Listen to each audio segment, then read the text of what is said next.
Dry brush highlight. This is what I do in most of my patterns to highlight items. And whenever you see in my directions, dry brush highlight, this is how you're going to do it. It's a very simple technique, and it's fast too, and it usually works very easily. There's very little effort in it. Just knowing the technique, the steps, there's like 3 steps to it.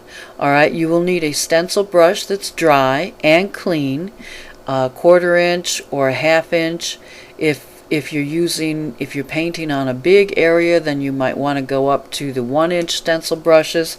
However, most of my designs, you're only going to need a 1/4 inch or 1/2 inch stencil brush. It works very well. I always use a 1/4 inch for everybody's cheeks, whoever I might be painting cheeks on that day. It works very well. Alright, and your brush needs to be clean, it needs to be dry. You also need clean paper towel right next to your paint palette. You need to put your paint, a little puddle of paint on your palette, and then what you're going to do is you're just going to dip the bristles of your paint, the tips of them, of your brush, I'm sorry. You're going to dip the tips of your brush into the paint. You can look at the first picture there where I'm dipping it into red paint. And then you're going to take your brush and you're going to scrub it on some clean paper towel. You're going to scrub it till you get all the paint off. At least it looks like you've got all the paint off, but you won't have it all off. It just looks that way.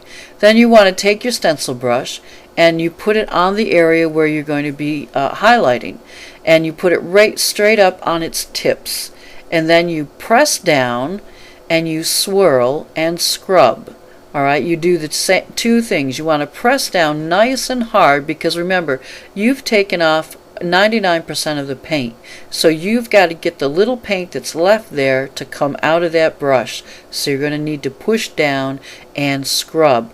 You can scrub in a back and forth motion. If you're doing cheeks, do a swirling motion around in a circle. That's all that means. Start in the middle and swirl around in a circle all the way around, because you want the cheeks to be round, and that's the way they'll come out. Now when you're doing other items, you want to scrub back and forth, especially if you're doing in the middle of a body, or you're doing legs, or you're doing clothing. If you want to highlight a cuff, say, and you've shaded both sides of the cuff, you just want to scrub in the middle a little bit back and forth and stop, and you'll have a beautiful highlight. So what I do is I do several layers, and I usually dry my paint in between each layer. I have a hair dryer right next to my painting area, and I just pick it up, and after I've done one layer of dry brushing, I just give it a shot of air that dries it, and I go on to the second layer.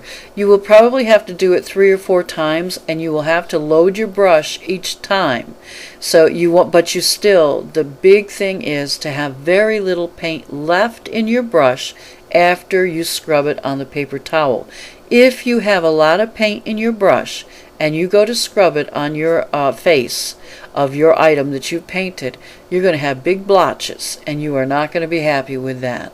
Okay, so the idea is very little paint on a dry, clean brush. Scrub real hard in a circular motion or back and forth, and you can highlight just about anything with that technique.